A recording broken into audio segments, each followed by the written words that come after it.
अस्सलाम वालेकुम।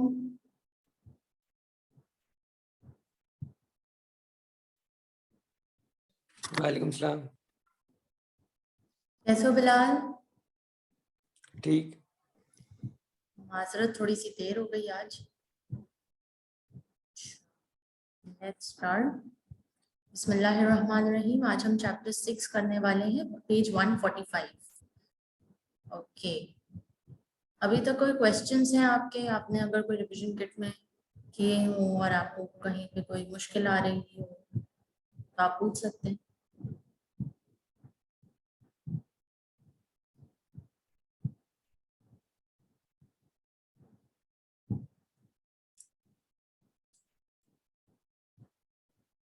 ओके जी, हमारा आज का जो टॉपिक है वो है ऑर्गेनाइजेशनल कल्चर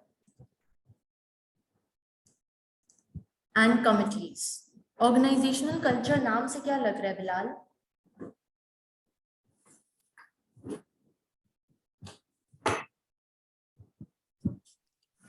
ऑर्गेनाइजेशन कल्चर यानी कि ऑर्गेनाइजेशंस के जो ट्रेंड चलता हुआ आ रहा है, इस तरीके का कुछ होगा। ऑर्गेनाइजेशन का जो ट्रेंड चलता आ रहा है, जो इसके अंदर काम करने का किसी भी इदारे का कल्चर, यानी कि कल्चर कौन बनाता है? कल्चर तो खुद ही बनते जाते हैं। खुद ही नहीं बनते जाते, कल्चर जो है इंसान बनाते हैं। इंसान जिस भी इदारे में जाता है, जिस भी घर में होता है, वो अपनी वैल्यूज के मुताबिक, अपनी सोच के मुताबिक, अपनी हैबिट्स के मुताबिक, हो सकता है उस कंट्री के कुछ लॉज एंड रेगुलेशंस के मुताबिक, तो वो कल्चर एक कंबाइंड एनवायरनमेंट क्रिएट हो जाता है इन तमाम चीजों से। ठीक है, आप समझ लें कि एक मजमुआ है इन तमाम चीजों का। कौन सी चीजों का? हमने क्या किन किन चीजों का नाम लिया? Number 1 habits, number 2 goals of the organisation. Organisation आखिर करना क्या चाहती है, ऑर्गेनाइजेशन का मिशन स्टेटमेंट क्या है। ठीक है, वहाँ जो इंसान काम कर रहे हैं या उस ऑर्गेनाइजेशन के लीडर्स का बिलखुसूस उनकी वैल्यूज क्या है। ठीक है, क्योंकि वो अपनी वैल्यूज के मुताबिक वहाँ का कल्चर क्रिएट करेंगे।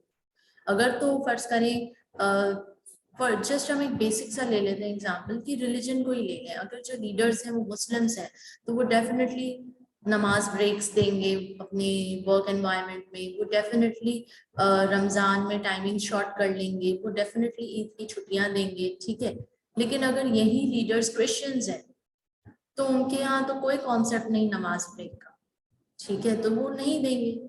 मे बी वो सिर्फ एक नॉर्मल लंच ब्रेक देंगे, हाई टी ब्रेक देंगे, दैट्स इट। वो नमाज ब्रेक नहीं देंगे। अब वो हमारे ऊपर है या एम्प्लॉइज के ऊपर है, अगर वहाँ कोई मुस्लिम्स हैं तो वो उसी लंच ब्रेक में अपनी नमाजों को भी अदा कर लें। So values make a lot of difference. Leaders की वैल्यूज क्या है, क्योंकि उसी के मुताबिक मिशन स्टेटमेंट क्रिएट किया गया है, उसी के मुताबिक कल्चर क्रिएट किया जाएगा। देन कंट्री, बहुत इंपॉर्टेंट, वो किस कंट्री की ऑर्गेनाइजेशन है। अगर वो थर्ड वर्ल्ड कंट्री की ऑर्गेनाइजेशन है, डेफिनेटली उनका कल्चर डिफरेंट होगा फर्स्ट वर्ल्ड कंट्रीज की ऑर्गेनाइजेशंस के मुकाबले। तो ये सारी छोटी छोटी बातें जो हैं ये मैटर करती हैं, और यही एक मजमुआ जब एक जगह जमा हो जाता है, it creates organisation culture. All right, let's jump on to the chapter and read. First topic, research and development. पढ़िए।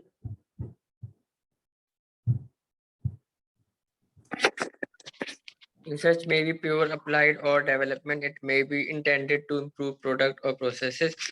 R&D should support the organization strategy and closely coordinated with marketing. क्या कह रहे हैं?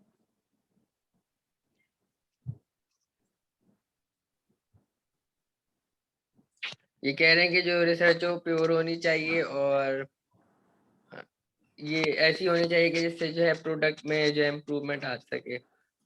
ओके, रिसर्च 3 टाइप्स की होती है। Number 1 pure, number 2 applied, number 3 development. 3 kinds of research.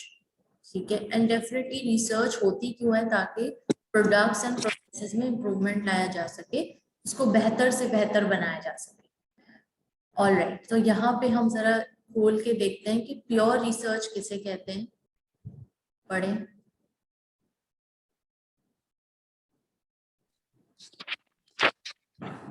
Pure research is original research to obtain new scientific or technical knowledge or understanding. There is no obvious commercial or practical end in view. Then applied. Applied research is also original research work like pure research focused on a specific practical aim or application. Example research or improvements in the effectiveness of medicines. Development is the use of existing scientific and technical knowledge to produce new or substantially improved product or system prior to starting commercial production operations. Okay, so आपको इन तीनों definition से क्या बात समझ आ रही है?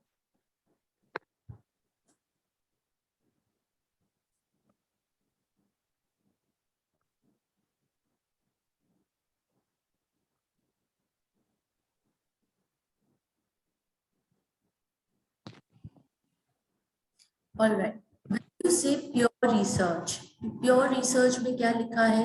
That it is being done to obtain new scientific or technical knowledge or understanding. There is no obvious commercial or practical end in view. Pure research का मतलब ये होता है कि आपके पास कुछ भी नहीं, you are standing on zero. जब इंसान स्टोन एज के जमाने में था, तो उस जमाने में जब उसको आग चाहिए थी, तो उसको बाय एक्सीडेंट उसने स्टोन से स्टोन टकराया, तो आग की चिंगारी प्रोड्यूस. जब उसने ये देखा तो फिर उसको समझ आया, ओ ये क्या चीज है, ऐसे आग प्रोड्यूस होती है. अच्छा, तो फिर वो फ्रिक्शन से उसको समझ आया कि कोई भी चीज एक दूसरे को जब हम फ्रिक्शन करेंगे तो वो इंटेंस हीट प्रोड्यूस करेगी, जिसकी वजह से स्पार्क होगा और आग लग जाएगी. तो वो इंटेंस हीट अब दो तरीकों से उसने ट्राई किया, स्टोन से, रॉक से, दो पत्थर, एंड दूसरा दो लकड़ी के टुकड़े. ठीक है, अब ये क्या था, ये कोई पहले से रिसर्च नहीं हुई थी, ये उसने फ्रॉम स्क्रैच खुद से किया, उसके पास कोई पुरानी नॉलेज नहीं थी. अप्लाइड रिसर्च का मतलब है कि आपके पास फंडामेंटल्स मौजूद हैं, आपको कुछ मतलब साइंटिफिक लॉज, साइंटिफिक फॉर्मूलाज आपके पास मौजूद हैं, आपने बस उसमें बेहतरी लानी. तो बेहतरी लाने के लिए आप कुछ एक्सपेरिमेंट्स कर रहे हो, कुछ प्रोपोर्शंस अप एंड डाउन करके देख रहे हो, कोई नया एलिमेंट उस फॉर्मूला में ऐड करके देख रहे हो. That is applied research. इसमें एग्जांपल दी मेडिसिन. मेडिसिन को इम्प्रूव करने के लिए एक्सपेरिमेंट किया जाता है, कोई एलिमेंट ऐड किया जाता है, कोई निकाल दिया जाता है, प्रोपोर्शन अप एंड डाउन कर दिया जाता है. That is applied research. But आपके पास ऑलरेडी एक बेस फॉर्मूला, बेसिक चीजें, बेसिक साइंटिफिक लॉज मौजूद होते हैं. प्योर में ऐसा कुछ नहीं होता. प्योर में you are discovering yourself. Development में क्या हो रहा है कि use of existing scientific and technical knowledge to produce new products और सिस्टम्स. आपके पास नॉलेज है एग्जिस्टिंग, अब आप एग्जिस्टिंग प्रोडक्ट पे इम्प्रूवमेंट नहीं ला रहे, बल्कि कोई नया प्रोडक्ट उन्हीं लॉज की नॉलेज के साथ डेवलप करना चाह रहे हैं. जैसे कि हमें मालूम है कि कंप्यूटर्स, ठीक है, कंप्यूटर्स आए तो हमें कोडिंग का पता चला, coding of 0 and 1, language of zeros and 1. अब इसमें डेवलपमेंट क्या हुई कि रोबोटिक्स इंट्रोड्यूस हुआ कि अरे इसको तो हम ऐसे भी इस्तेमाल कर सकते हैं, हम रोबोटिक्स की प्रोग्रामिंग कर सकते हैं, रोबोट्स हमारे काम करेगा, वो एम्प्लॉय से बेहतर काम करेगा, वो छुट्टियां नहीं करेगा, वो झूठ नहीं बोलेगा, वो धोखा नहीं देगा, वो चोरी नहीं करेगा. So we can do that. तो ये बेसिक नॉलेज थी हमारे पास कि कंप्यूटर्स कैसे बनते हैं, और इसी बेसिक नॉलेज को फर्दर डेवलपमेंट की तरफ लेके जाया गया, और अब जदीद तरीन रोबोटिक्स है हमारे पास. Okay, so next, product and process research. What is product and process research? पढ़िए.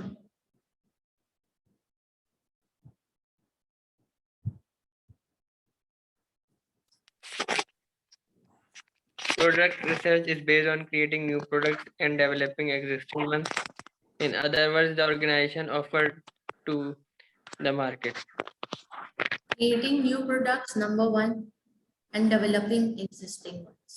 नए products बनाना और existing ones को मजीद further development की तरफ लेकर जाना. That is product research. What is process research? Process research is based on improving the way in which those products or services are made or delivered, or the efficiency with which they are made or delivered. क्या कह रहे हैं?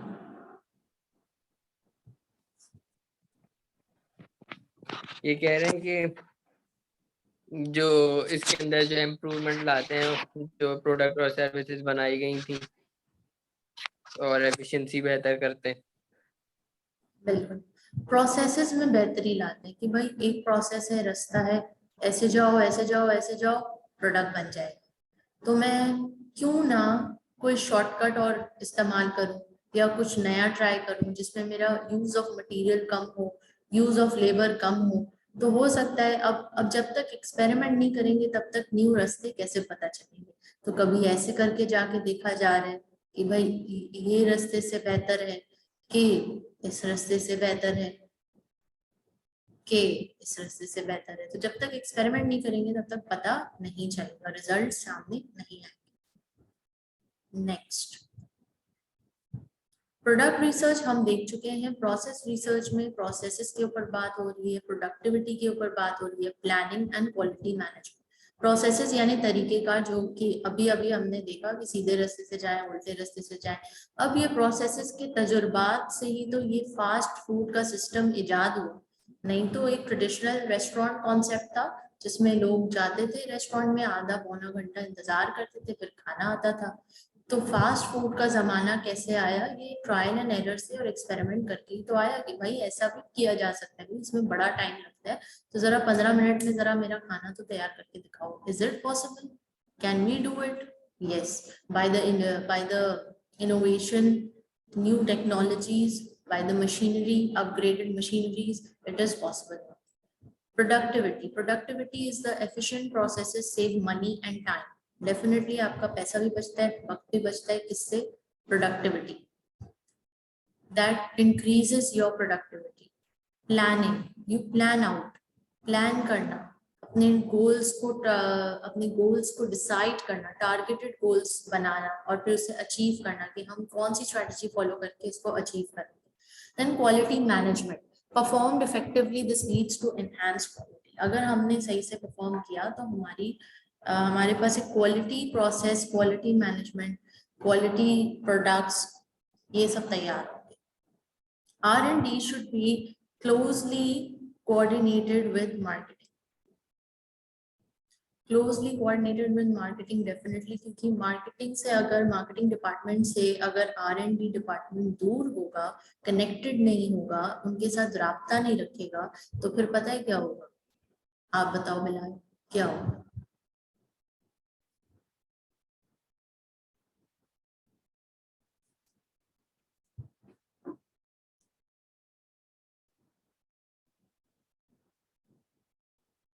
नुकसान होगा. किस तरह से नुकसान?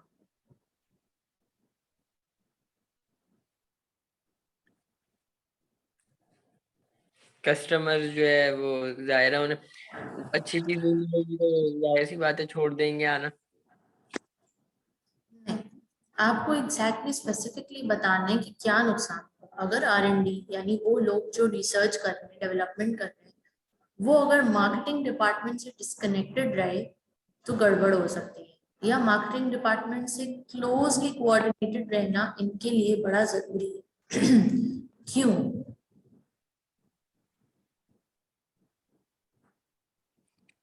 इसलिए क्योंकि रिसर्च एंड डेवलपमेंट तो जैसे वक्त के साथ रिसर्च होती रहती है, डेवलपमेंट होती रहती है, इनके प्रोडक्ट पुराने हो जाएंगे अगर ये यानी कि कनेक्ट नहीं रहे तो. नहीं, इसमें ये है कि मार्केटिंग डिपार्टमेंट जो है वो क्लोजली किससे राब्ते में है? कस्टमर से.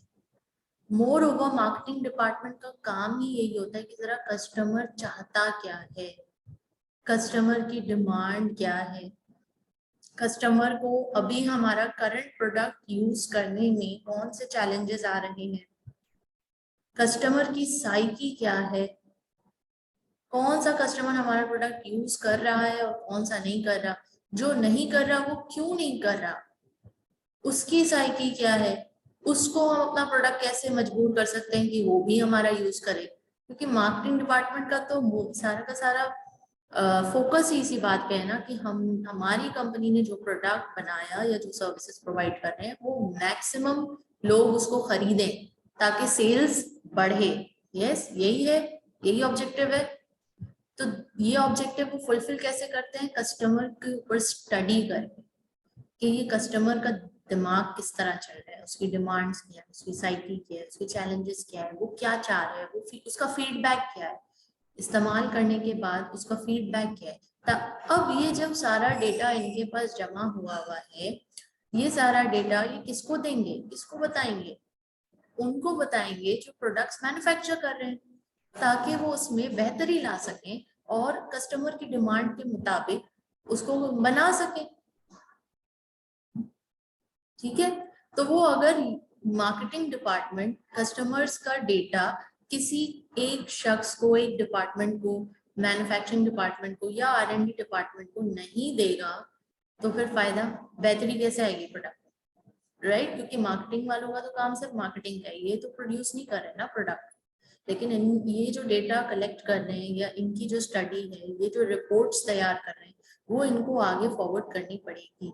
एंड रिसर्च एंड डेवलपमेंट के लिए ये तमाम रिपोर्ट सबसे ज्यादा यूजफुल होती है, क्योंकि रिसर्च एंड डेवलपमेंट फिर उस हिसाब से रिसर्च करेगा, कस्टमर ओरिएंटेड रिसर्च करेगा, राइट बिलाल? सो जब आप कस्टमर ओरिएंटेड रिसर्च करते हो then you are in the right direction, right direction. आपको पता है जिलेट, जिलेट तो आप लोग यूज करते ही होंगे। जिलेट ने अपने रेजर्स लॉन्च किए और ये रेजर्स इन्होंने सबसे पहले अमेरिका वगैरह में लॉन्च किए, तो वहां तो उनका ये प्रोडक्ट बड़ा हिट चला, ठीक है। मगर फिर इन्होंने सोचा कि भाई इतनी बड़ी पूरी दुनिया है, हम क्यों ना पूरी दुनिया को ये प्रोडक्ट अपना सेल करें। तो जिसमें से इन्होंने सबसे पहले जब टारगेट किया तो एशियन मार्केट को टारगेट किया, और एशियन मार्केट में इंडिया को टारगेट किया, क्योंकि उन्होंने देखा कि इंडिया की पॉपुलेशन सबसे ज्यादा है, तो यहाँ हमारी सबसे ज्यादा सेल्स हो सकती है। मगर जैसे ही इन्होंने ये रेजर यहाँ लॉन्च किया, इनका फॉर्मूला फेल हो गया, इनका प्रोडक्ट बुरी तरह से फेल हो गया। तो जिलेट को धचका लगा कि ये क्या, अमेरिका में तो हम बहुत छा गए हैं, तो ये इंडिया में हम क्यों फेल हो गए। तो इन्होंने अपनी मार्केटिंग की टीम भेजी, रिसर्च करके टीम भेजी कि भाई क्या मसला है, जरा देख कर तो आओ। तो जब इनकी टीम इंडिया आई तो इन्होंने देखा कि अरे बस साला, यहाँ तो इंडिया वाले तो मतलब हजामत करवाते हैं जाके।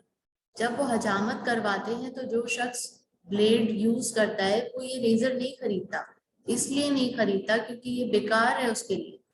क्यों? क्योंकि इससे एशियन लोगों के जो बाल हैं उनका टेक्सचर, उनकी growth thick and a lot more than the American people. तो ये उन्होंने स्टडी में मालूम किया कि इनके तो बाल भी मोटे हैं और इनके तो बाल भी बहुत ज्यादा घने हैं, तो जिसकी वजह से हम जो रेजर बना रहे हैं वो काबिले इस्तेमाल ही नहीं है, इसलिए लोग नहीं खरीद रहे, और जो खरीद रहे वो दोबारा नहीं खरीद रहा। ठीक है, तो पहला ये, तो फिर ये वापस गई टीम, इन्होंने उनको बताया कि भाई टेक्सचर अलग है इंडियन बालों का, तो हमें थोड़ा और स्ट्रॉन्ग रेजर बनाना पड़ेगा और इसमें इम्प्रूवमेंट करनी पड़ेगी, इसको और मजीद डेवलप करना पड़ेगा। तो उन्होंने किया, जब उन्होंने डेवलप किया उन्होंने दोबारा लॉन्च किया इंडिया में, पता चला दोबारा फेल, दोबारा फेल। अब उन्होंने सर पकड़ लिया कि भाई इतना रिसर्च में हमने पैसा लगाया, इतना हमने पटपटा के लोगों को भेजा इंडिया, रिसर्च टीम बिठाई, स्टडी किया, फिर भी फेल। अब क्या चीज है, अब जाओ दोबारा देख कर आओ क्या गड़बड़ हो रही है। तो फिर टीम गई और फिर ये पता चला कि ओहो, जो हजामत करते हैं वो जो मेन हमारी पॉपुलेशन हजामत करवाती है, तो वो जो लोग हजामत करते हैं वहां पे वो एक कटोरी लेते हैं और उसमें पानी भरते हैं और उसमें शेव कर करके उस रेजर को क्लीन करते हैं।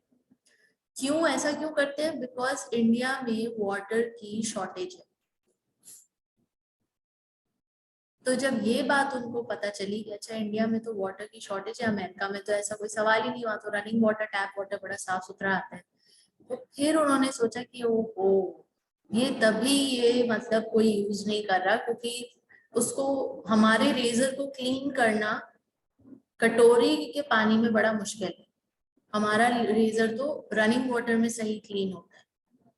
तो फिर उन्होंने दोबारा मॉडिफाई किया और दोबारा से थोड़ा सा उसको अपग्रेड किया और फिर एडवर्टाइजमेंट्स कुछ इस तरह से बनाए जो कि इस कस्टमर को टारगेट करें। किस कस्टमर को? Asian customer. उनके माइंडसेट के मुताबिक एड को बनाया, उनकी साइकी के मुताबिक एड को बनाया, उनकी नीड्स को सामने रखते हुए एड को बनाया, तब जाके उनका जिलेट यहाँ एशिया में कामयाब हुआ।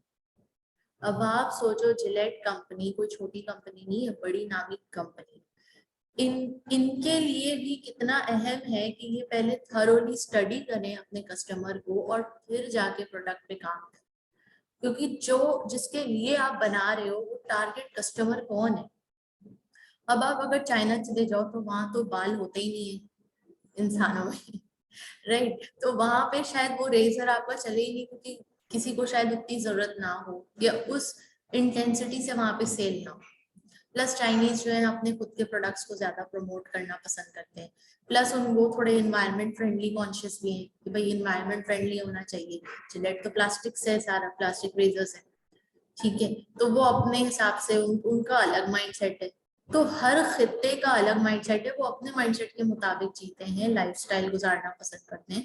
सो for any company, for any research and development company to develop a product or a process, they must be in touch with the marketing team so that they can understand the target customers' requirements, their demands, challenges, psyche, mindset, their likes, dislikes, their culture, yes, their culture, ये सब चीजें बहुत जरूरी है। अब आप पता है इट्स वेरी इंटरेस्टिंग कि आप डिफरेंट डिफरेंट कंपनीज की केस स्टडीज को देखें, उनकी हिस्ट्री को देखें, स्पेशली जो 50 साल से ओवर एंड अबव अभी तक सर्वाइव कर रही हैं उन कंपनीज को, कि आखिर उनकी सक्सेस का राज क्या है। तो आपको पता चलेगा कि एक और कंपनी है कैडबरी, ठीक है। अब कैडबरी कंपनी चॉकलेट्स बनाती है। जब कैडबरी कंपनी ने नया नया अपना काम शुरू किया था ना चॉकलेट्स का, तो उसने सोचा कि मेरे टारगेट कस्टमर्स बच्चे हैं, ठीक है, तो वो बच्चों वाले एड्स बनाता था कि जिसमें बच्चे होते थे। फिर उसको पता चला कि ओहो, मैं एड तो बना रहा हूँ बच्चों के लिए, मगर बच्चे तो बहुत अट्रैक्ट हो रहे हैं इस एड से, मगर बच्चों के पास पैसे नहीं होते चॉकलेट खरीदने के लिए। They don't have the decision power. They can't buy chocolates themselves. Decision power किसके पास है? पेरेंट्स के पास है। तो हमें एड इस तरह से बनाना होगा कि जो पेरेंट्स को मजबूर करे कि हाँ, बच्चे के लिए अगर कोई चॉकलेट्स को दिलाना चाहते हो तो कैडबरी दिलाओ, वो हेल्दी है, वो अच्छी है, वो सेफ है, वो हाइजीनिक है। फिर उन्होंने अपने एड में उस तरह से तब्दीली लाई। फिर धीरे धीरे आगे बड़े साल गुजरे तो उनको अंदाजा हुआ यार हमारी सेल्स कम हो रही है, कैसे बढ़ाएं। तो अगर देखा जाए तो 100% में से बच्चे कितने होंगे? 20%, 30%, और माँ बाप वही 30%। तो उन्होंने कहा नहीं नहीं, हमें तो सेल्स बढ़ानी है। तो उन्होंने कहा कि क्यों ना हम टीनेजर्स को भी टारगेट करें, क्योंकि टीनेजर्स वही तो बच्चे हैं जो टीनेजर्स बन जाते हैं, तो टीनेजर्स क्यों नहीं खा सकते चॉकलेट। तो फिर उन्होंने टीनेजर्स को इंडल्ज किया कि उन्होंने थोड़ा सा जो टीनेजर्स को चीजें पसंद थी, जैसे कि स्पोर्ट्स, क्रिकेट बड़ा इन था, तो क्रिकेट को इन किया, और एक यंग सी लड़की को कि जो टीनेजर थी कि वो इंडिया के जीतने पे कैडबरी खा रही है, तो इस तरह के ऐड बनाने शुरू किए उन्होंने। फिर कुछ साल गुजरे, उन्होंने कहा नहीं, अब तो मतलब हम चाहते हैं कि हर कोई हमारा हमारा प्रोडक्ट खरीदे, हम क्यों ना 100% हमारा प्रोडक्ट सब खरीदे, सिर्फ टीनेजर्स और बच्चे ही क्यों, सब क्यों नहीं। तो फिर इंडिया में ही कुछ केस हुआ था कि मिठाइयों में कुछ मिलावट होने लगी थी, तो कैडबरी ने फायदा उठा लिया उस मौके का और कहा कि कुछ मीठा हो जाए। खुशी का मौका हो, शादी का मौका हो, कुछ मीठा हो जाए तो सिर्फ मिठाई तो मीठा नहीं होती ना, कैडबरी चॉकलेट भी तो मीठी होती है। तो हाँ, मिठाइयों की जगह एक दूसरे को तोहफे तोहफे में कैडबरी खिलाओ, कैडबरी चॉकलेट दो।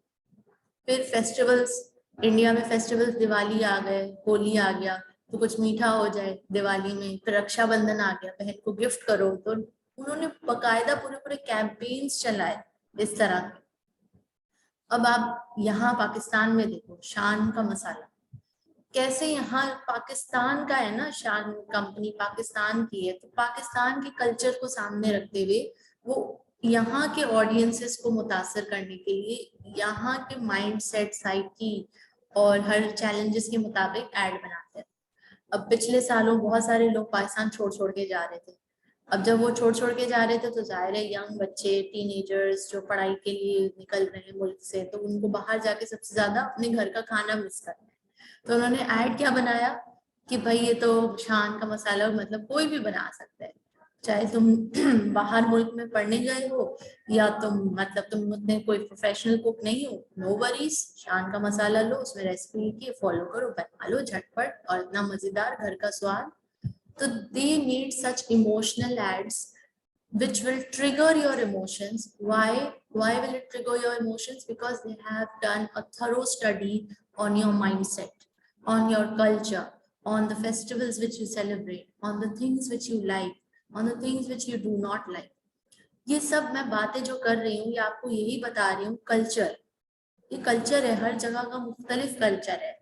तो जब आप अपने कस्टमर के कल्चर को, कस्टमर कौन से बैकग्राउंड से आ रहे हैं, किस फैमिली से आ रहे हैं, उसका क्या है माइंडसेट, जब तक वो नहीं समझोगे आप उसे एड्रेस नहीं कर सकते, उसे सेटिस्फाई नहीं कर सकते। Alright, moving ahead, purchasing department पढ़िए।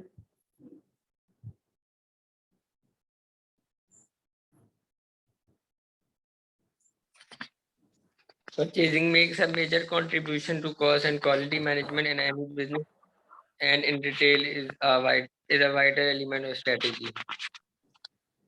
The purchasing mix is quantity, price, quality, delivery. Yes, purchasing mix यानी परचेजिंग का क्या मतलब है? It makes a major contribution to cost and quality management in any business and in retail is a vital element of strategy. Purchasing mix में क्या क्या चीजें आ गई? Quantity, quality, delivery, price. इसको एक्सप्लेन करने की आई होप जरूरत नहीं है, it's but understood. Purchasing manager की क्या क्या रिस्पॉन्सिबिलिटीज होती हैं? Inputs for production, inputs for administration, ये डिसाइड करना प्रोडक्शन के लिए कौन कौन से इनपुट्स की जरूरत है तो उसको अरेंज करना। इनपुट्स फॉर एडमिनिस्ट्रेशन, एडमिनिस्ट्रेशन को किन किन चीजों की जरूरत है उसको अरेंज करना। कॉस्ट कंट्रोल करना, यानी कि किस तरह से हम कम खर्च में अपनी रिक्वायर्ड चीजें ला सकते हैं। Liaison with RD department, R&D department से डेफिनेटली उनको एक राब्ता रखना होगा कि उनको किन चीजों की जरूरत है। सप्लायर मैनेजमेंट, कौन सा सप्लायर सबसे अच्छी ऑफर दे रहे, अच्छा पैकेज दे रहे, अच्छा डिस्काउंट दे रहे, डिलीवरी टाइम पे कर रहे। इवेल्युएटिंग परचेजिंग ऑल्टरनेटिव, हमारे पास ऑल्टरनेटिव्स क्या है, कि अगर कॉफी महंगी हो गई है तो हम क्या चाय पे जा सकते हैं, टी पे, या कोई और ऑल्टरनेटिव क्या है? अगर ये हम इम्पोर्टेड कॉफी खरीद रहे थे और वो बहुत महंगी है, तो क्या हमारे पास लोकल ब्रांड में कोई अच्छी कॉफी है जिसकी क्वालिटी इम्पोर्टेड के ही बराबर हो? तो ये सारी चीजें कौन इवेल्युएट करे? Purchasing manager. Ensuring coordination between purchasing and inventory control, definitely ये भी जरूरी है, क्योंकि ऐसा ना हो कि हम बिला वजह बहुत ज्यादा कुछ खरीद लें और वेयर हाउस में ऑलरेडी वो माल रखा हुआ हो। ठीक है, नेक्स्ट परचेजिंग मिक्स आपके पास आ गया, क्वांटिटी, क्वालिटी, प्राइस, डिलीवरी, वही सारी बातें हैं। Purchasing and profits, of course आप the professionalism of the purchasing function affects profit in 3 ways. Number 1, the best value for money. Number 2, quality targets. And number 3, minimize the amount of purchased material held as inventory. अब ये क्या कह रहे हैं? ये कह रहे हैं सबसे पहली बात, बेस्ट वैल्यू फॉर मनी। आप वही खरीदोगे ना जिसमें जो आपको लगेगा कि हाँ ये वर्थ इट है। हम भी एज एन इंडिविजुअल जब कुछ भी खरीदने जाते हैं तो हम यही सारी चीजें कर रहे होते हैं यही सारी स्ट्रैटेजीज फॉलो कर रहे होते हैं। हम बोलते हैं कि भाई अच्छा मेरे पास 1000 रुपए की टी शर्ट आ रही है, अब मैं यहाँ से खरीदूँ वहां से खरीदूँ, ये वाली टी शर्ट खरीदना 1000 रुपए में क्या वर्थ इट है, या वहां से खरीदूं तो 1000 रुपए में 2 टी-शर्ट्स मिल रही हैं एक के साथ एक फ्री। तो मेरे लिए बेस्ट वैल्यू फॉर मनी कौन सी ऑफर होगी? It assist in meeting quality targets, plus quality targets meet करने, क्योंकि डेफिनेटली आपने क्वालिटी को तो नहीं, क्योंकि आपने इनपुट खरीदा, जिस मयार का इनपुट खरीदा उसी मयार का आउटपुट बनेगा ना। तो input is very very important, raw material का मयार अच्छा होना इज वेरी वेरी इंपॉर्टेंट। नहीं तो सस्ते के चक्कर में आपने खराब क्वालिटी ले ली, फिर वो माल जो आउटपुट तैयार हो रहा है वो डिफेक्टेड बन रहे हैं, जो आउटपुट तैयार हो रहा है वो जल्दी खराब हो रहा है, जो आउटपुट तैयार हो रहा है वो कस्टमर की क्वालिटी की रिक्वायरमेंट्स मीट नहीं कर रहा। तो at the end of the day नुकसान किसका हो रहा है? आप ही का हो रहा है, आपकी कंपनी का हो रहा है। Next, it minimizes the amount of purchase material held as inventory, minimizes the amount of purchase material का अमाउंट जो है मिनिमाइज हो रही है। मिनिमाइज करना जरूरी है, क्यों जरूरी है? ताकि ओवर होल्डिंग ना हो जाए, क्योंकि देखो हमारे पास एक वेयर हाउस है और वो वेयर हाउस में सामान रखने के कुछ कॉस्ट है, ठीक है। तो हम चाहते हैं कि वेयर हाउस का जो होल्डिंग कॉस्ट है हमारा, इन्वेंट्री, जिसे इन्वेंट्री होल्डिंग कॉस्ट कहते हैं, वो कम से कम लगे, क्योंकि जितना कम कॉस्ट आपकी आएगी उतना ज्यादा आपका प्रॉफिट मार्जिन बढ़ेगा। तो आपने हर चीज का ख्याल रखना है, आपने क्वालिटी को खराब किए बगैर प्राइस, कॉस्ट, ये सब चीजों का ख्याल रखना। Best value for money. Next, production. पढ़िए।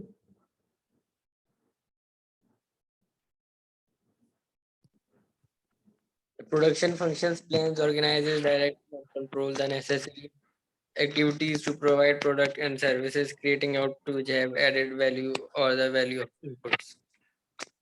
Production function, plans, organizes, directs, number 1, plans, number 2, organizes, number 3, directs, number 4, controls the necessary activities to provide products and services. यानी कि प्रोडक्शन फंक्शन की क्या क्या रोल्स हो गए? Planning, organising, directing and control. Longer term decisions लेना, shorter term decisions लेना, ये सब आप गो थ्रू कर लीजिएगा, it is self explanatory. relationships with other functions, relationships with other functions से क्या मुराद है? डिपार्टमेंट्स, क्योंकि जाहिर है हर फंक्शन का एक डिपार्टमेंट बना दिया जाता है। सेल्स डिपार्टमेंट हो गया, एडमिन हो गया, मार्केटिंग हो गया, R&D हो गया, परचेजिंग हो गया। सो हर डिपार्टमेंट से क्या क्या ताल्लुक होना चाहिए? So product design is coordinated with R&D, job design will involve consultation with human resources specialist, quantities needed to be produced will be notified by sales department, human resource department will be involved in managing the workforce, and the finance department might indicate resources available for new equipment. So finance department, human resource department, sales department, human resource specialist, product design, R&D, ये सब एक दूसरे से communication में रहेंगे तो एक बेहतरीन चीज सामने आएगी। सर्विस ऑपरेशंस पढ़िए।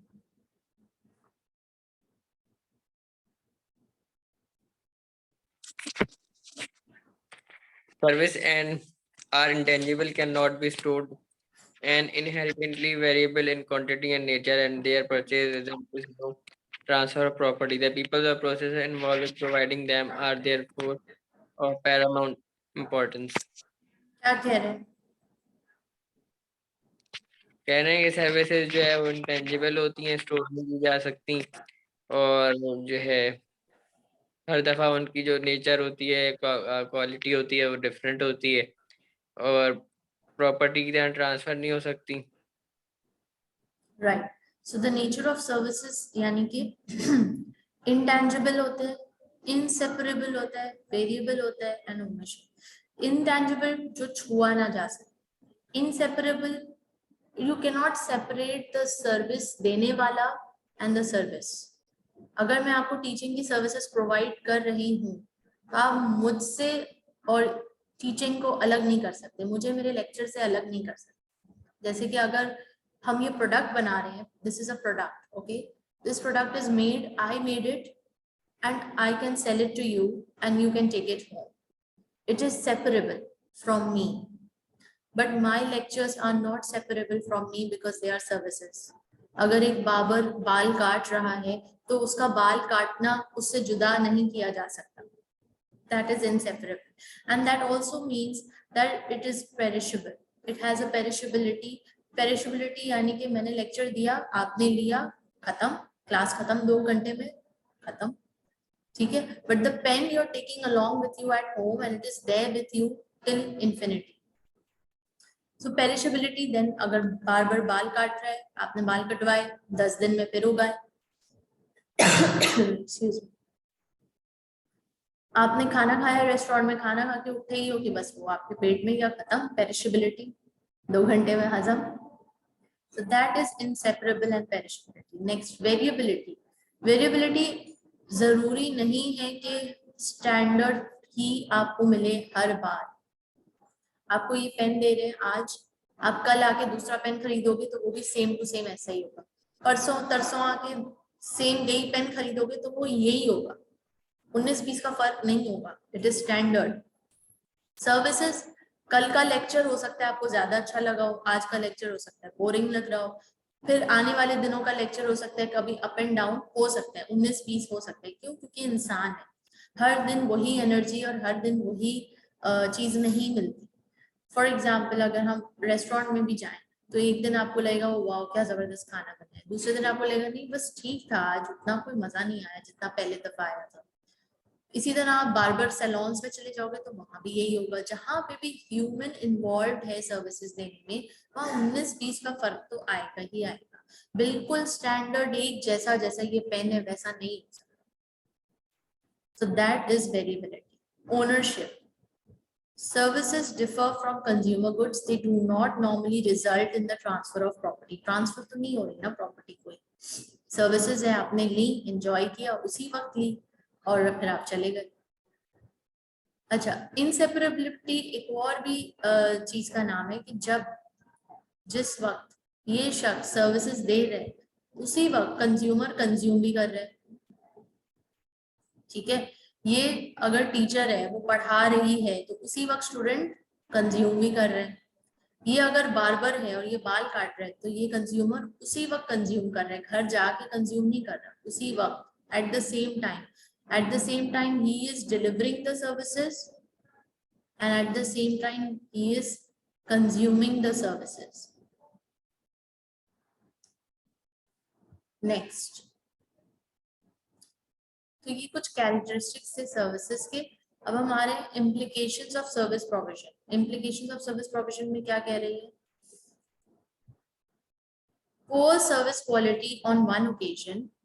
For example, lack of punctuality of trains, staff rudeness, banks incompetence is likely to lead to widespread distrust of everything the organization does.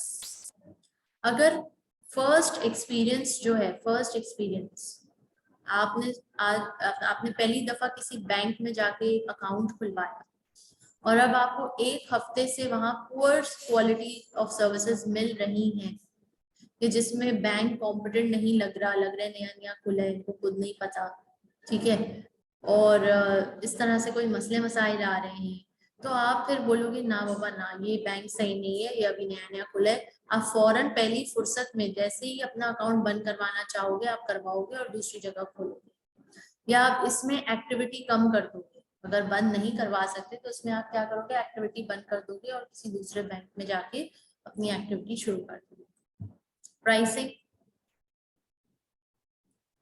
Pricing of services are often complicated because इसमें cost भी involve है, and specially services की pricing करना ज्यादा मुश्किल काम है. क्यों? क्योंकि प्रोडक्ट की प्राइसिंग में प्रोडक्ट में कस्टमर को नजर आ रहा है कि अच्छा इसमें ये नोक लगी है, ये लगा है, इसकी ये कॉस्ट आई है, प्लास्टिक की ये कॉस्ट आई है, अच्छा फिर सेलिंग की ये कॉस्ट आई है. तो आप सेल कर रहे हो तो आप कस्टमर बोल रहे हैं इतना महंगा क्यों है, तो आप बता रहे हो सर ये इम्पोर्टेड माल लगा है, फलाना है, टिमकाना है, वारंटी है. सर्विस में क्या बोलोगे? सर्विस में आप कस्टमर को एक्सप्लेन नहीं कर सकते कि क्यों रेट्स हाई हैं, ठीक है. So it is complicated to set a price as well as to explain it to the customer that why this price, just to justify that price. Next, Human resource management is a key ingredient in the services marketing mix, so as so many services are produced and consumed in a specific social context.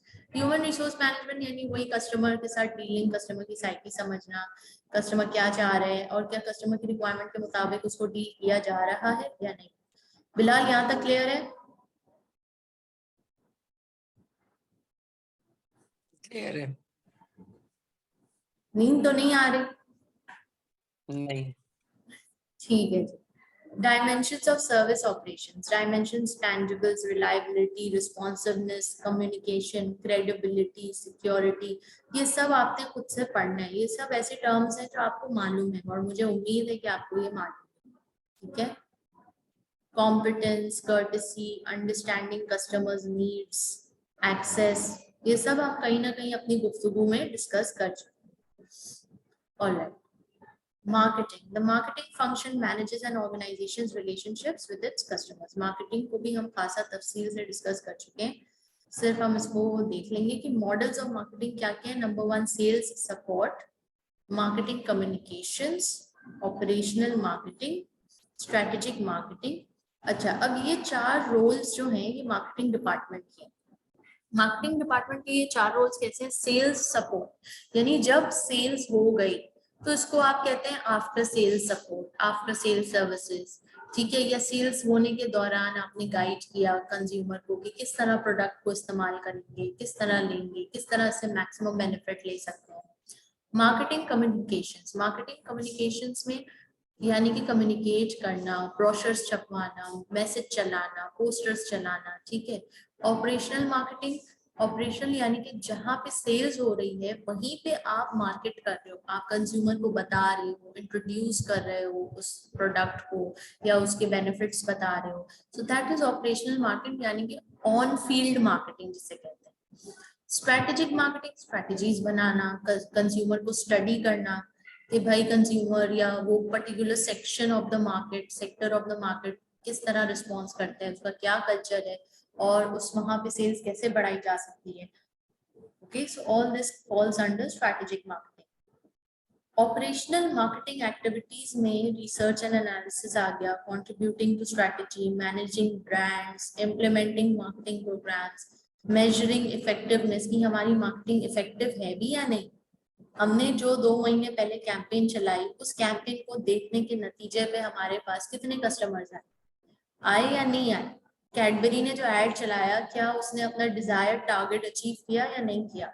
जब teenagers का चलाया, जब बड़ों का चलाया, जब festivals का चलाया, जब भाई बहनों को कैडबरी चॉकलेट गिफ्ट करें रक्षाबंधन पे, उसका चलाया, तो they will measure, they will keep measuring their effectiveness and they will also manage the marketing teams. ये सब ऑपरेशनल मार्केटिंग एक्टिविटीज में शामिल है। ओके, बाकी सब वही सारा रेपिटेटिव मामला है। Marketing orientation. Now, what is marketing orientation? Different organizations have different orientations towards the customers. Of course, क्योंकि different organizations different कारोबार कर रहे हैं, different products बेच रहे हैं, different services दे रहे हैं, तो उनका जो market segment है, इसको क्या कहते हैं? Market segment। कि उनका जो टारगेटेड मार्केट सेगमेंट है वो डिफरेंट है। जो सर्फ बेचने वाली कंपनी है, डिटर्जेंट बेचने वाली कंपनी है, उसका मार्केट सेगमेंट डिफरेंट है। जो शान मसाले बनाने वाली कंपनी है, उसका मार्केट सेगमेंट डिफरेंट है। जो एजुकेशनल सर्विसेज बनाने वाली कंपनी है या प्रोवाइड करने वाला इंस्टीट्यूट है, उसके मार्केट सेगमेंट डिफरेंट है, तो देयरफॉर उसकी स्ट्रेटेजी भी डिफरेंट होगी, उसकी मार्केटिंग ओरिएंटेशन भी डिफरेंट होगी, उसका तरीकेकार भी डिफरेंट होगा, उसकी प्राइसिंग भी डिफरेंट होगी। So that is known as marketing orientation. तो जिसमें प्रोडक्शन ओरिएंटेशन आ गया। What is production orientation? Customer will buy whatever we produce. एक स्ट्रैटेजी ये होती है कि हम जो बनाएंगे कस्टमर वो खरीदेगा, लाजमी इसको खरीदना पड़ेगा। तो हमारी मार्केटिंग स्ट्रैटेजी ऐसे होगी कि हम कस्टमर की नीड्स के मुताबिक नहीं चल रहे, हम अपने नॉलेज के मुताबिक चलेंगे, हम अपने डिजायर के मुताबिक चलेंगे और मार्केटिंग ऐसी जबरदस्त ढांसू करेंगे कि कस्टमर मजबूर हो जाएगा कि जो हम बनाएंगे वो खरीदेगा। Then production orientation.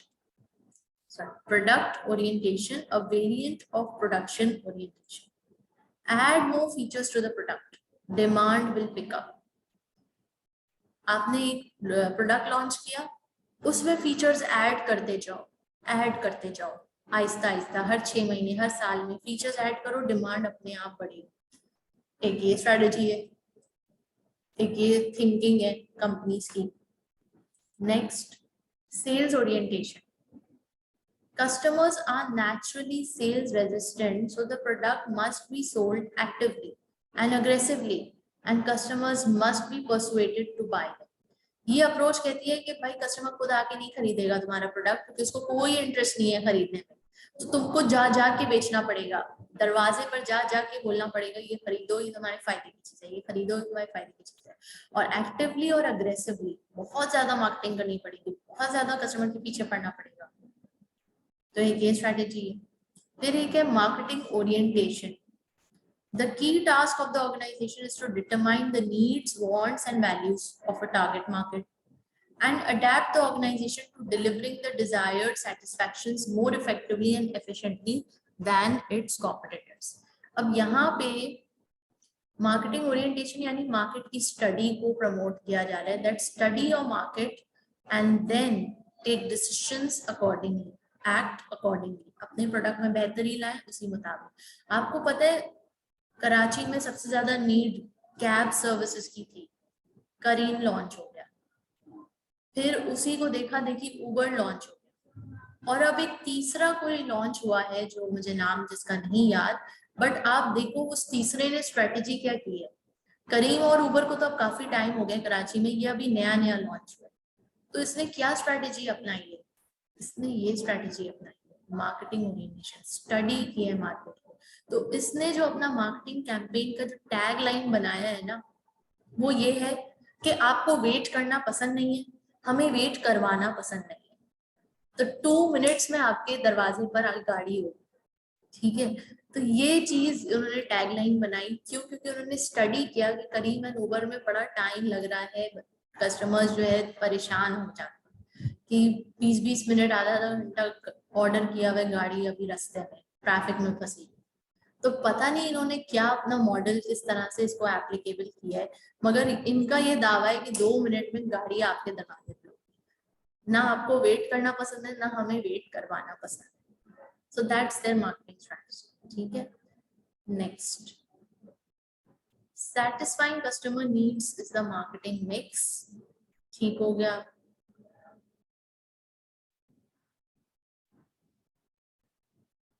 ये सब बातें हम कर चुके हैं, आप इसे गो थ्रू कर लीजिएगा, सब जनरल बातें हैं। आइडियल मार्केटिंग मिक्स, एक आइडियल मार्केटिंग मिक्स किसे कहते हैं?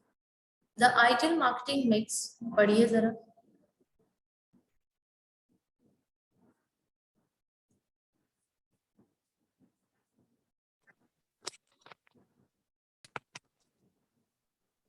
The ideal marketing mix is one which holds a proper balance between each of these elements. One marketing activities, the mix will not be fully effective unless proper attention is given to all the other activities. For example, if a company launches a costly promotion campaign which emphasizes the superior quality of a product, the outlay and advertising, packaging, and personal selling will be wasted if the quality does not live up to the customer expectations. ठीक है, एक ये बात I hope आपको समझ आ गई होगी कि इसमें marketing activity in the mix में क्या है कि will not be effective unless proper attention is given to all other activities.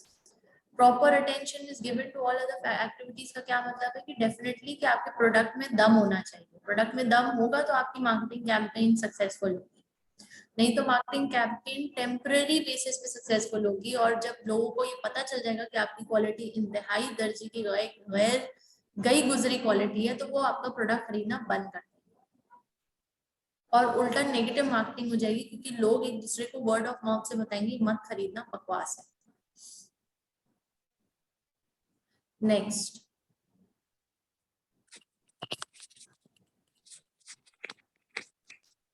A company might also place too much emphasis on aspect of a marketing mix, and much of the efforts and expenditure might not be justified for the additional returns it obtains.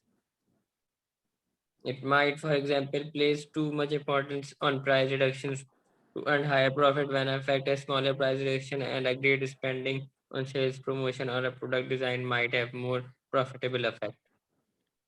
बिल्कुल। तो अब इसमें कहा जा रहा है, क्या कहा जा रहा है कि उन्होंने कुछ ज्यादा ही प्राइस रिडक्शन पे तवज्जो दे दी टू अर्न हायर प्रॉफिट्स, इसकी वजह से क्वालिटी खराब हो गई, ठीक है। या फिर कुछ ज्यादा ही इन्होंने क्वालिटी पे ध्यान दे दिया कि बहुत ही महंगा प्रोडक्ट है कि कोई खरीदना ही नहीं चाहता क्योंकि वर्थ इट नहीं है ना। फॉर एग्जाम्पल एक टॉयलेट ब्रश, ठीक है, जिससे कमोड साफ होता है, उसको आप बड़े अच्छे प्लास्टिक से बनाओ, क्या फर्क पड़ता है तो टॉयलेट ब्रश, ठीक है। तो कोई भी टॉयलेट ब्रश बहुत महंगा खरीदना पसंद नहीं करता।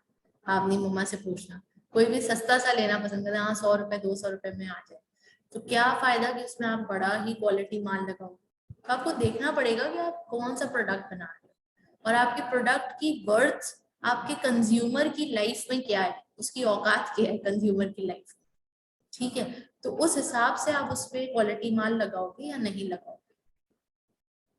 Market segmentation, market segmentation again जो हमने डिस्कस किया कि आपको पहले अपना टारगेट डिसाइड करना पड़ेगा कि आपका मार्केट सेगमेंट कौन है। यानी कि क्या आप इंडिया की मार्केट को टारगेट करने जा रहे हो, आप ऑस्ट्रेलिया की मार्केट को टारगेट करने जा रहे हो, आप इंटरनेशनल मार्केट को टारगेट करने जा रहे हो। What is your market segmentation. क्या आप फीमेल्स को टारगेट कर रहे हो, क्या आप मेल्स को कर रहे हो, क्या आप बच्चों को कर रहे हो।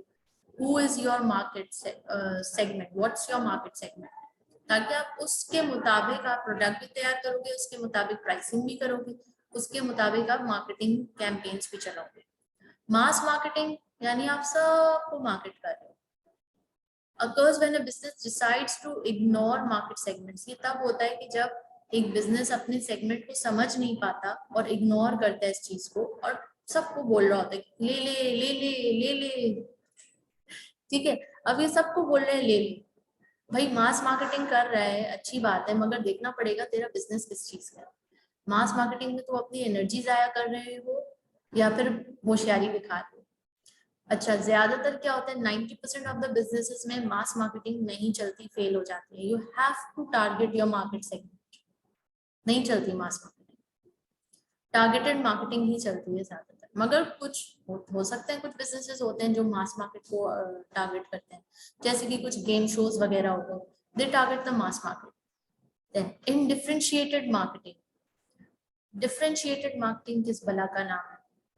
In differentiated marketing, a business decides to target several segments with different marketing mix strategies, whereas undifferentiated marketing is the same as mass marketing. Alright, तो यहाँ पे एक बात क्लियर कर लीजिए कि अनडिफरेंशिएटेड मार्केटिंग किसे कह रहे हैं, मास मार्केटिंग को। डिफरेंशिएटेड मार्केटिंग किसे कह रहे हैं कि ये लोग मार्केट सेगमेंट टारगेट कर रहे हैं, मगर सिर्फ एक सेगमेंट को नहीं कर रहे, बहुत सारे सेगमेंट्स को टारगेट कर रहे हैं। यानी कि माओ को, बच्चों को, पेरेंट्स को, जैसे कैडबरी ने किया, सबको टारगेट कर रहे हैं, मगर सबको इस तरह से टारगेट कर रहे हैं कि हर सेगमेंट के लिए अलग अलग एड्स बना रहे हैं, हर सेगमेंट के लिए एक अलग मार्केटिंग स्ट्रेटेजी लेकर चल रहे हैं। So that is differentiated marketing. Then administration, administration हमें मालूम है, पहले भी हम पढ़ चुके हैं कि सेंट्रलाइज्ड भी हो सकती है और डिसेंट्रलाइज्ड भी हो सकती है। क्या डिफरेंस है दोनों में बिलाल।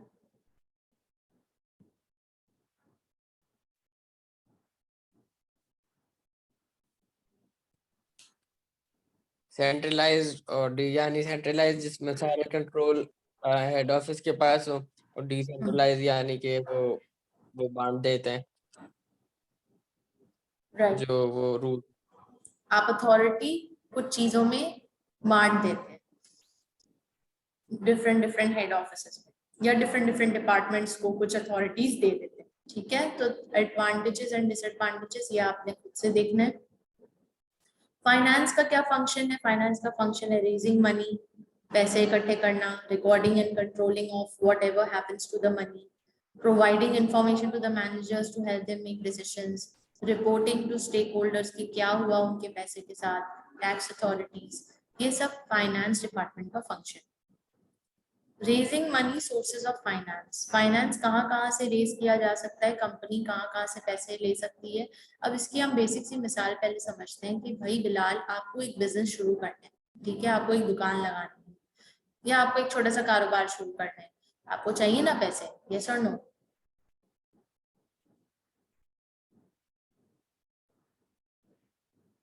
यस। तो आपके पास पैसों के कौन से जराए मौजूद हैं? अपना बताओ इंडिविजुअल लेवल पे। पेरेंट्स से लेंगे। ठीक है, पेरेंट से ले लिया, और बस मेरा ख्याल है। बस पेरेंट्स ही एक सोर्स नजर आ रहा है।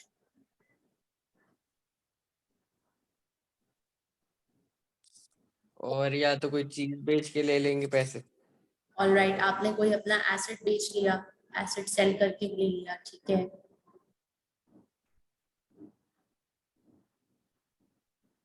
बैंक से ले लेंगे। बैंक से? बैंक से लोन ले लेंगे। इसके अलावा हो सकता है कि आप कुछ सालों से अपनी पॉकेट मनी सेविंग्स के तौर पे जमा कर रहे हो, तो अपनी जेब में से यानी अपने वॉलेट में से निकालेंगे जितनी भी सेविंग्स है आपके पास, ठीक है। फिर हो सकता है कोई खाला फूफी कोई हो जो आपके प्यार में आपको देते पैसे, ठीक है। तो ये सारे, या फिर आप अपने किसी फ्रेंड को एज अ पार्टनर मिला लोगे कि भाई मैं बिजनेस करने जा रहा हूँ, क्या तुम मेरे पार्टनर बनोगे? तो एज अ पार्टनर आप उसको इन्वॉल्व कर लोगे, तुम पैसा लगाओ मैं सर्विसेज देता हूँ, ठीक है। तो ये सारे सोर्सेज हैं आपके पास ऑफ फाइनेंस के। अब इसको अगर हम दो टुकड़ों में डिवाइड करें या दो डिविजन इनके करें, तो हमारे पास दो डिविजन बनते हैं। एक डिविजन जो कहलाता है कैपिटल। कैपिटल का मतलब है आपकी जेब से निकला हुआ पैसा। अब वो अगर आपकी जेब से निकला है, आपके पेरेंट्स की जेब से निकला है, मतलब वो आपकी ही घर से निकला है पैसा, दैट इज द कैपिटल, ठीक है। कैपिटल में दो हिस्से हैं, एक वो पैसा जो आपकी जेब से निकला है और एक दूसरा कि अगर आपने किसी फ्रेंड को एज अ शेयर होल्डर उसको बोला हो कि जरा मेरे बिजनेस में इन्वेस्ट तो करो, मैं तुम्हें शेयर्स दे दूंगा अपने कंपनी के, ठीक है। तो आपने इस तरह से बोल दिया, तो वो भी कैपिटल कहलाएगा। प्लस अगर कैपिटल से आपके पास नहीं आ रहा पैसा, तो दूसरा जराए क्या है? डेट। डेट यानी कि लोन। आपने हो सकता है दोस्त से लोन लिया हो सकता है पुप्पी से लोन लिया हो, खाला से लोन लिया हो, पेरेंट से लोन लिया हो, बैंक से लोन लिया हो। अगर आप लोन ले रहे हो यानी आपको कर्जा वापस करना है, तो वो आपका डेट कहलाएगा। अगर आप उसको अपने कारोबार का ओनर बना रहे हो, हिस्सा बना रहे हो, शेयर होल्डर बना रहे हो, पार्टनर बना रहे हो, तो वो कैपिटल कहलाएगा। या आपकी जेब से अगर वो पैसा निकले तो वो भी कैपिटल कहलाएगा। बात क्लियर है? क्लियर है। ऑलराइट, तो इसी तरह यहाँ पे भी हमारे पास डिफरेंट ऑर्गेनाइजेशंस के लिए कुछ जराए लिखे हुए हैं, like capital market, money market, retained earnings यानी savings, bank borrowings, government sources यानी कि टैक्स ग्रांट्स, वेंचर कैपिटल यानी कुछ अमीर लोग होते हैं जिनके पास बहुत पैसा होता है, तो वो अपना पैसा वो ढूंढ ही रहे होते हैं कि कहाँ इन्वेस्ट करें। Then the international money and capital markets. तो ये भी जितने भी सोर्सेज यहाँ पे मेंशन्ड है, ये भी दो ही डिविजन्स में डिवाइडेड है, दो ही कैटेगरीज में डिवाइडेड है, ईदर कैपिटल और डेट, दैट्स इट। कैपिटल को इक्विटी भी कहा जाता है। Alright, financial accounting, treasury management, working capital and other matters, management accounting information. अच्छा, ये जो तीन हमने अभी टॉपिक्स देखे, नंबर 1 फाइनेंशियल अकाउंटिंग, ये हम आपने MA1 का कोर्स पढ़ा हुआ है ना?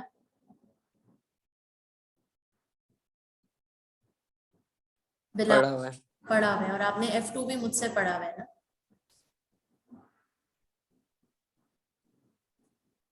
तो हमने F2 में क्या चीज सीखी थी? फाइनेंशियल अकाउंटिंग और मैनेजमेंट अकाउंटिंग का डिफरेंस सीखा था।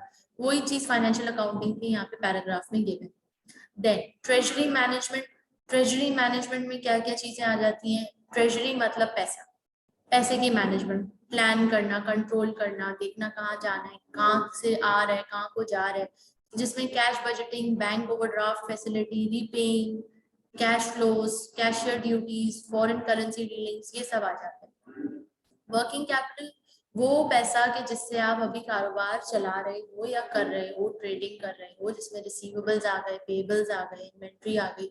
तो इसमें कोई न्यू टर्मिनोलॉजी नहीं है जो मैं कहूँ कि मैं आपको बैठ के समझाऊँ, ठीक है।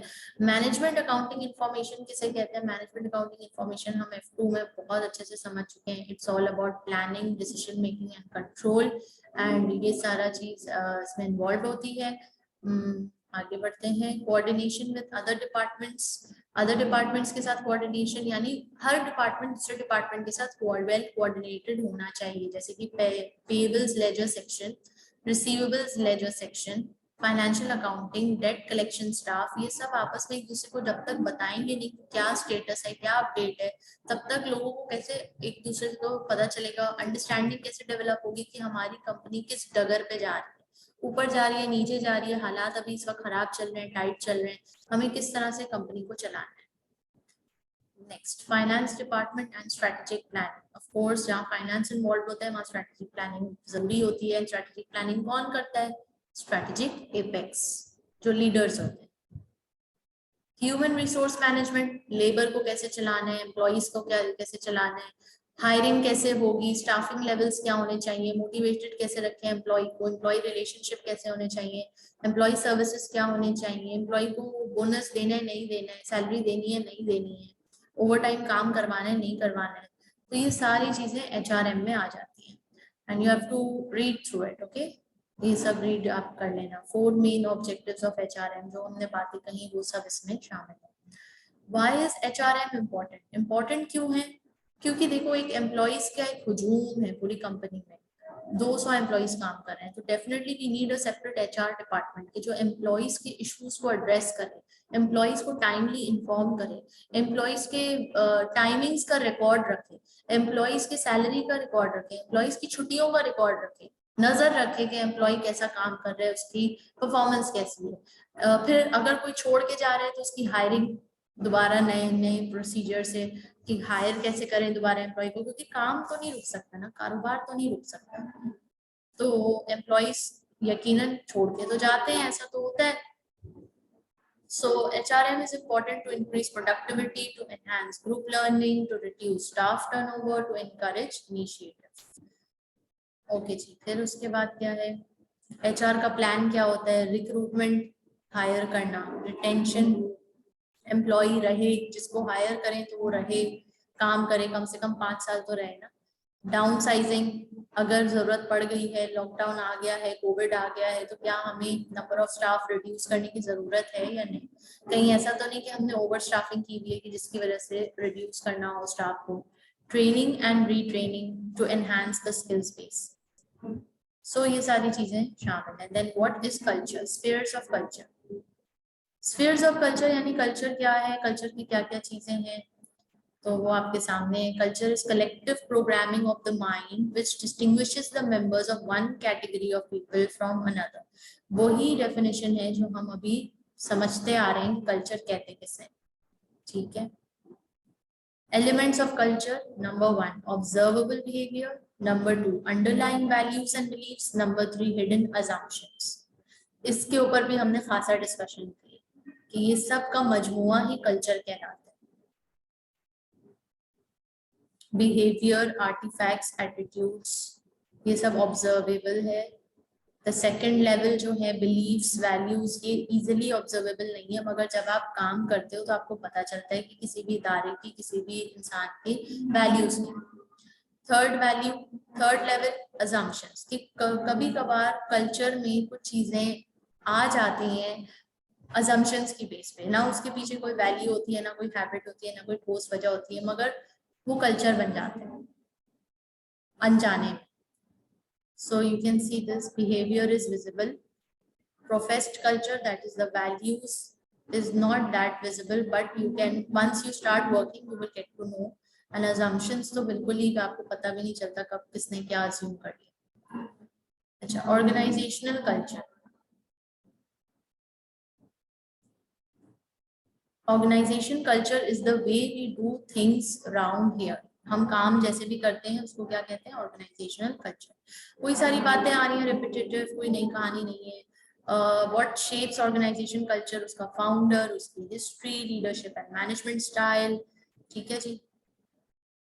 ओके, कल्चर के हैंडी ने बताए हैं कि 4 टाइप्स ऑफ कल्चर होते हैं: power culture, role culture, task culture, existential culture. अच्छा, पावर कल्चर को क्या कहते हैं? जरा ये देखें, पढ़िए।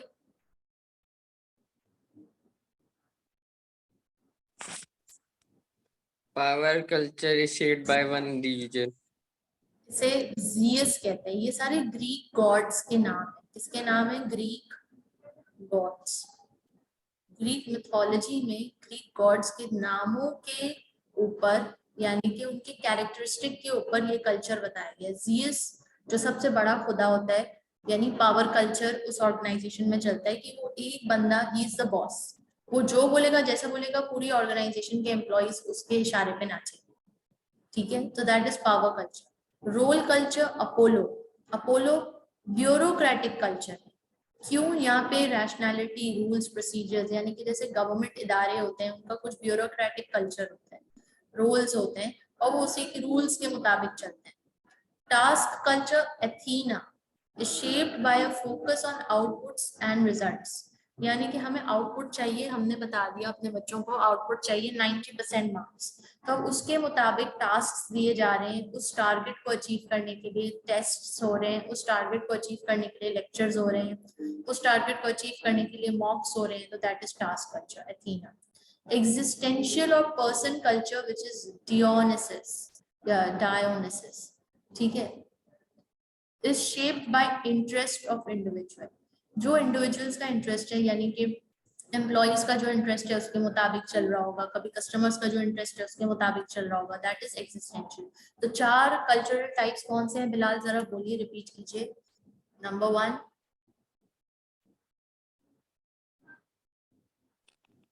Power culture, role culture, task culture, and essential और एग्जिस्टेंशियल। person culture. एग्जैक्ट।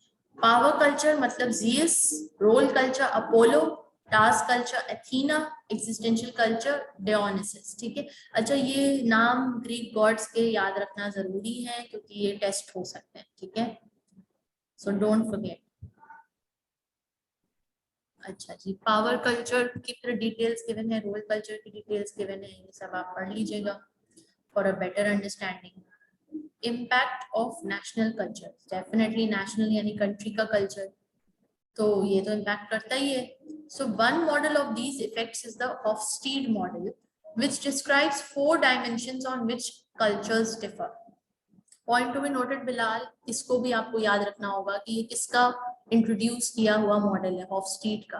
और जो ऊपर हमने पढ़ा वो किसका इंट्रोड्यूस किया हुआ मॉडल था? हैंडी का। तो हॉफस्टीड 4 डायमेंशंस बताता है कल्चर के, जिसमें power distance, individualism collectivism, masculinity femininity and uncertainty avoidance. क्या है ये 4? पावर डिस्टेंस का मतलब है कि अगर इसकी हम बेसिक सी एग्जांपल लेते हैं, स्कूल्स। ठीक है, स्कूल एक इदारा है और हमारे कराची में भरे हुए हैं स्कूल्स, तो हर स्कूल का कल्चर डिफरेंट होगा या नहीं होगा? यस और नो?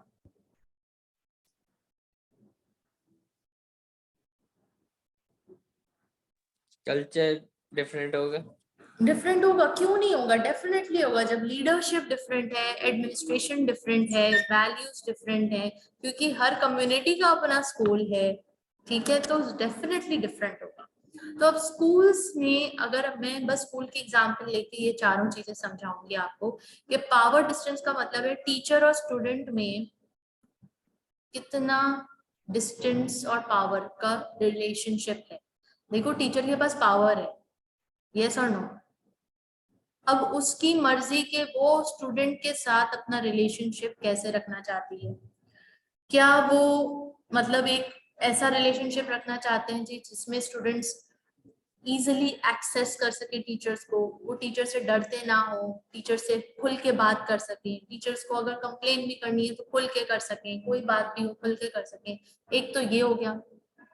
दूसरा तरीका ये कि नहीं, आई एम योर टीचर और मैं बहुत स्ट्रिक्ट हूँ, और मैंने आपकी कोई बात नहीं सुननी, and teachers are always right and students are always wrong, एंड फिर ढौंस जमाना।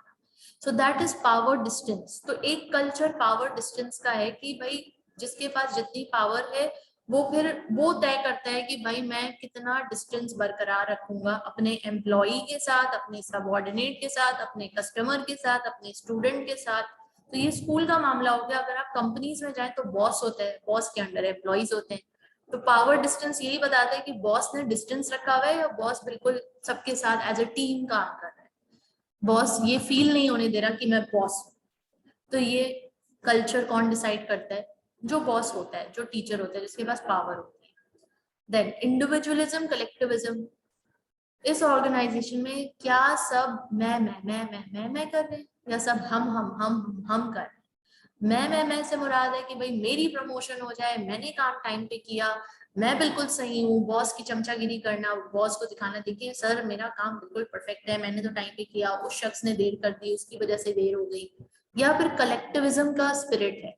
कलेक्टिविज्म का स्पिरिट यानी कि we are working as a team and we are working for this organisation which is Essar. Essar के ये गोल्स हैं और इन गोल्स का अचीव होना जरूरी है। वो मैं करूं या तुम करो या हम सब एज अ टीम करें, इंपॉर्टेंट ये है कि गोल्स अचीव होने चाहिए। सो दैट इज कलेक्टिविज्म। नाम मेरा हो, नाम तुम्हारा हो, कोई फर्क नहीं पड़ता, गोल्स अचीव होने चाहिए, सक्सेस ही साथ में होनी चाहिए। That is individualism and collectivism. Then uncertainty avoidance. Uncertainty यानी कितनी अनसर्टेनिटी रहती है ऑर्गेनाइजेशन में कि कभी भी कुछ भी हो गया, कभी भी कोई भी एम्प्लॉय छोड़ के चला गया, कभी भी कोई भी प्रोजेक्ट फेल हो गया। और अवॉइडेंस, अवॉइडेंस यानी कि कितना अवॉइड किया जा रहा है ऐसी सिचुएशंस को। या रिस्क टेकिंग ऑर्गेनाइजेशन है या रिस्क अवर्स ऑर्गेनाइजेशन है, रिस्क लेना पसंद करती है या रिस्क नहीं लेती। तो ये बात ये तय करें।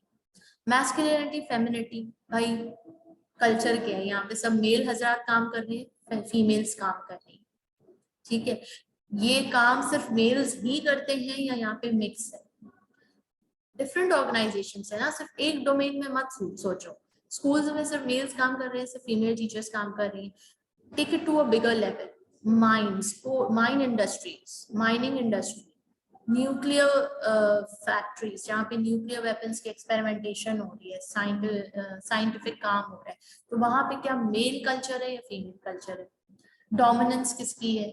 मेल्स को प्रेफर किया जा रहा है या फीमेल्स को प्रेफर किया जा रहा है? तो ये सारे कल्चर्स के हिस्से हैं, टाइप्स। हॉफस्टीड मॉडल, ठीक है? हॉफस्टीड मॉडल को डिटेल में आप जरूर पढ़िएगा, इट इज इम्पोर्टेंट, ठीक है?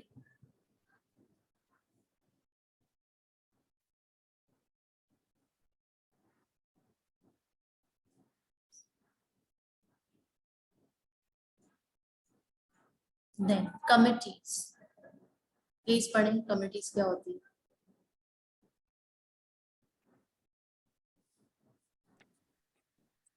Within an organization, committees can consist entirely of executive or maybe instrument for joint consultation between employees and employers. Committees form होती है ताकि एम्प्लॉयर एंड एम्प्लॉइज के बीच में जो गैप है वो ब्रिज किया जा सके। पर्पसेस क्या है? Creating new ideas, communication, democratic, combining abilities, coordination, representation, recommendations. ये सब वो रीजंस हैं कि जिसकी वजह से कमिटी बनाई जा सकती है। कमिटी क्या होती है? बेसिकली कुछ लोगों का ग्रुप, ठीक है, जिनकी कोई रिस्पॉन्सिबिलिटी उनको अलॉट कर दी जाए कि भाई आपने इस प्रोजेक्ट को टेक ओवर करना है या आपने एम्प्लॉय और एम्प्लॉय के बीच में वो रखना है। The committee chair, the chair will have to give immediate rulings on points of dispute or doubt. A sound knowledge of the relevant issues and ability to make up his or her mind, skill in communicating clearly. तो chair यानी जो community का head है या जो community को chair कर रहा है, वो उसका रोल ये होता है कि वो भाई खड्डों से बचाए, डिबेट्स, हेल्दी डिबेट्स कराए, मगर जहाँ पे बहुत ज्यादा डिस्प्यूट हो तो उसको हल कराए मामले को, क्योंकि at the end of the day responsibility क्या है कि वो टारगेट अचीव हो, वो प्रोजेक्ट कंप्लीट हो। तो जब तक आप फड्डे करते रहोगे तो प्रोजेक्ट तो नहीं होगा ना, काम तो नहीं होगा ना। Next, the chair should be seen as impartial यानी अनबायस्ड होना चाहिए। Chair should have the discretion to know when to insist on strict observance of correct procedure and when a certain amount of relaxation will ease the tension. तो chair को ये difference पता होना चाहिए कब स्ट्रिक्टनेस की जरूरत है और कब रिलैक्सेशन की जरूरत है. चेयर शुड बी पंक्चुअल, उसको टाइम का पाबंद होना चाहिए, अनबायस्ड होना चाहिए.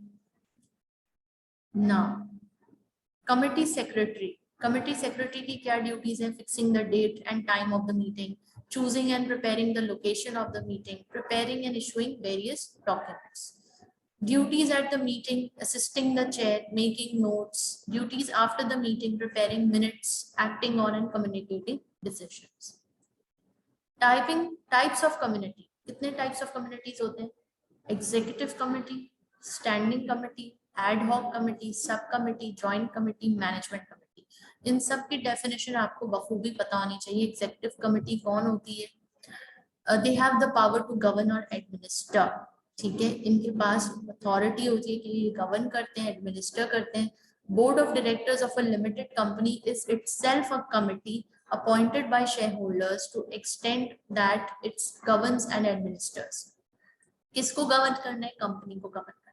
स्टैंडिंग कंपनी कमेटी किसे कहते हैं? They are form for a particular purpose. ये किसी मकसद के लिए बनाई जाती है. जैसे कि फॉर एग्जांपल कोविड के लिए कमेटी बिठाई गई जिसमें हेल्थ के प्रोफेशनल्स थे, जिसमें ज्यादातर हेल्थ के और साइंटिस्ट थे, ताकि ये वो तय कर सकेंगे भाई ये कोविड कौन सा वायरस है, कैसे आया है, कब खत्म होगा, इसका तोड़ क्या है और हमें क्या प्रिकॉशंस लेनी होंगी. Then ad hoc committee are formed to complete a particular task. Ad hoc committee भी इसलिए बनाई जाती है कि particular task complete हो सके. Sub committee appointed by committees to relieve the parent committee of some of its routine work. जो main committee होती है वो अपने अंडर एक छोटी कमेटी बनाती है जिसको सब कमेटी कहते हैं, जो मतलब थोड़ा बहुत प्रेशर पेरेंट कंपनी का निकाल देती है. जाहिर है कमेटी है, उसके ऊपर प्रोजेक्ट है, भारी जिम्मेदारी है, तो प्रोजेक्ट में तो बहुत सारे काम होते हैं, तो वो अपनी मदद करने के लिए सब कमिटीज बना सकती है. Joint committees to coordinate the activities of 2 or more committees. Management committees. Many businesses contain executives at number of levels. Not all the decisions in a firm need to be taken by the board. ठीक है. Advantages आपको देखने हैं, disadvantages को देखने हैं. Using committee successfully को देखना है. ठीक है जी, यहाँ पे हमारा चैप्टर कंप्लीट होता है. कोई सवाल यहाँ तक? नहीं. ओके बेटा, चलो जी, अपना बहुत सारा ख्याल रखें. इंशाल्लाह कल क्लास में मुलाकात होगी. Till then take care. अल्लाह हाफिज.